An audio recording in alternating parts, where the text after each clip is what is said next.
جماهير الجراد كنتبقوس على هاد المقابلة على أنه الجيش باش يتعادل ولا يخسر، فأنه كينتصر بأداء خرافي. ولكن حتى تطرد لهم اللاعب أصحاب التوارقة، حتى تطرد لهم اللاعب. صراحة هاد أيمن الزحزوح صراحة ولا أمين الزحزوح لاعب واعر، الطريقة باش كيراوغ والتسديد واعر واعر واعر جوكر. كيدخل في الشوط الثاني كيقلب الماتش ديما.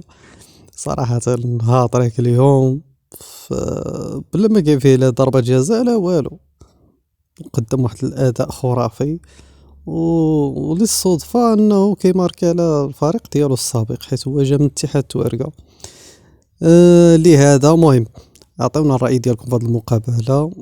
واش ديك البطاقة الحمراء كيستحقها اللاعب ديال توارقة ولا كان ظلم تحكيمي؟ وهذا اللي كان مهم. واش الجيش صافي هربت بالصدارة ولا مازال تقدر تقبضها الراجة؟ هذا هو اللي كاين. عطيونا الرأي ديالكم في هاد المقابلة، وشكرا لكم. تفاعلوا معنا، بارطاجيو صاحبي، بارطاجيو الله. الفيديوهات الله يحفظكم. المهم هذا هو اللي كاين، وما تنساوش تهلاو في راسكم.